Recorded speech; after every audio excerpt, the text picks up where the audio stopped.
everybody, welcome back to Goodnight Lighthouse. I'm Miss Dorothy and I'm here to read you another story. And I have another book for my friend Malachi.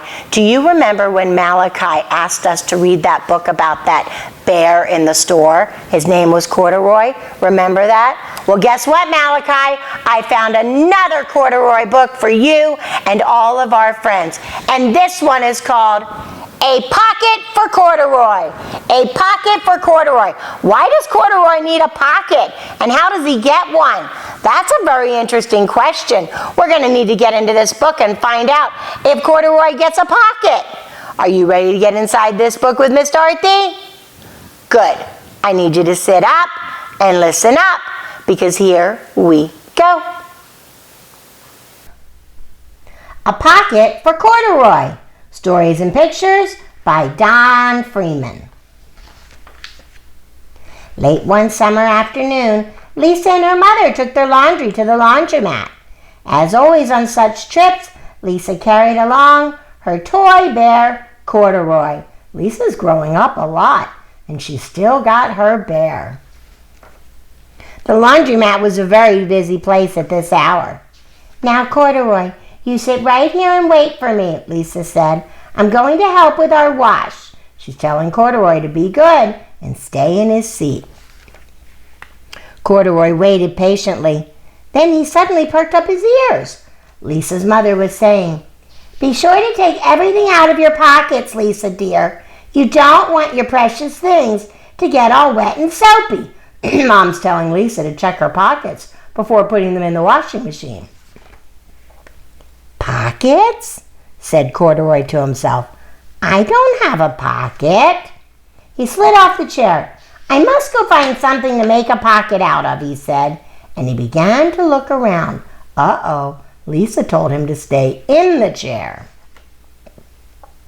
First he came to a pile of fancy towels and washcloths, but nothing was the right size or color. Then he saw a huge stack of colorful clothes in the laundry bag. "There ought to be something in there to make a pocket out of," he said. He's looking in that big bag. Without hesitating, he climbed inside the bag, which was filled with pieces of wet laundry. The dampness didn't bother Corduroy in the least. "This must be a cave," he said, slightly happy. "I've always wanted to live in a dark, cool cave." When the time came for Lisa to fetch her bear, he was gone. "Oh, Mommy!" she exclaimed. "Corduroy isn't here where I left him." "I'm sorry, honey," said her mother, "but the laundromat will be closing soon, and we must be getting home." "Oh, no, she can't leave without Corduroy."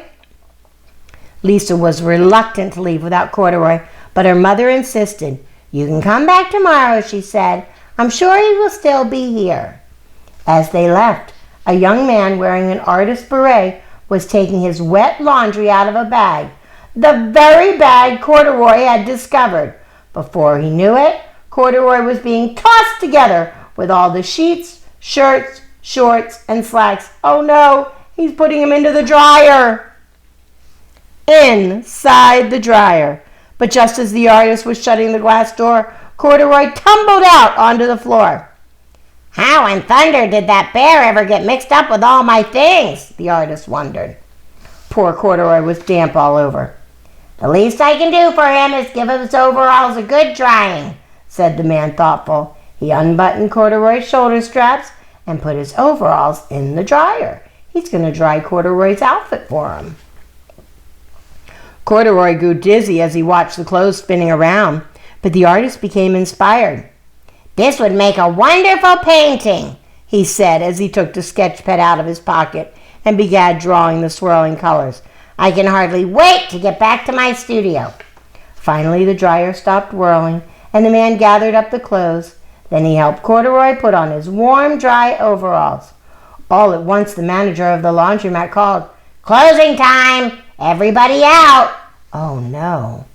Corduroy was gently placed on top of a washing machine.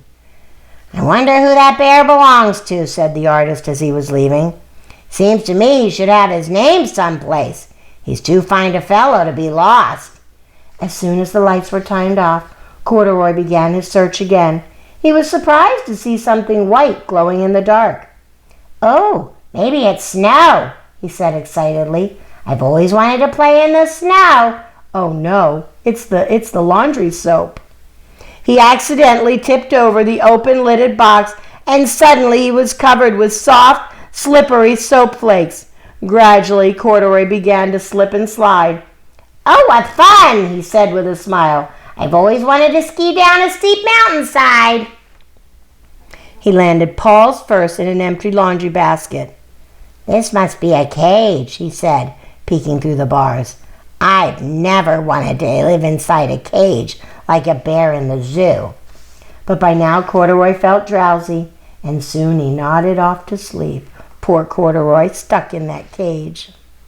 Next morning, when the manager came to open the door of the laundromat, there was Lisa waiting. I left something here yesterday, she explained. May I look around?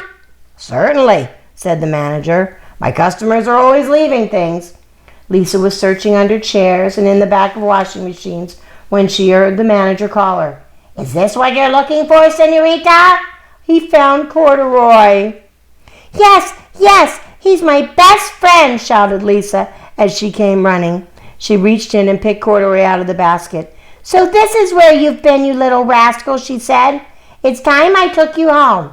Lisa thanked the manager and ran out the door and down the street, holding Corduroy tightly in her arms. I thought I told you to wait for me, she said. Why did you wander away? I went to look for a pocket, Corduroy said. Oh, Corduroy, why didn't you tell me you wanted a pocket? Asked Lisa, giving him an affectionate squeeze. That very morning, Lisa sewed a pocket on Corduroy's overalls. And here is a card I've made with your name on it for you to keep tucked inside, she said. I've always wanted a purple pocket with my name tucked inside, said Corduroy, and he and Lisa nuzzled noses. Yay! Corduroy got his pocket! He wanted one so bad that he wandered off at the laundromat. He should not have done that, because wandering off when you're with your person is not a good idea, because he got lost and Lisa had to leave and she had to come back the next day.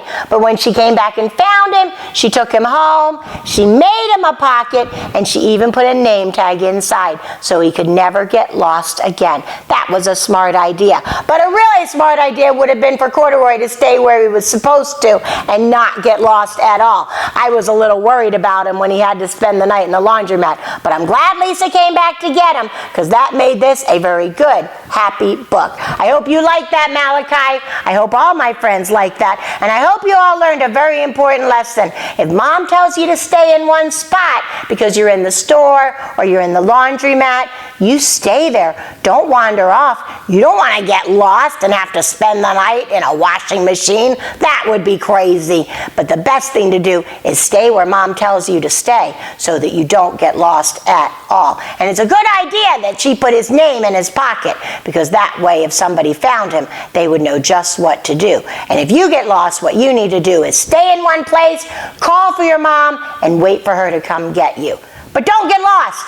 Just stay where you're supposed to stay, close to Mom and Dad, and do what you're supposed to do. And what is that? Obey, and obey right away. And then come back and see Miss Dorothy, because I'm going to be sitting right here, ready to read another book to you. Bye! Thanks for reading with Miss Dorothy. I hope you enjoyed this book, and I hope you'll come back soon to read another. What's your favorite book? Drop Miss Dorothy a note and let me know. I'll go find it and I'll read it to you. Be sure to subscribe, like, and share. I'll see you soon.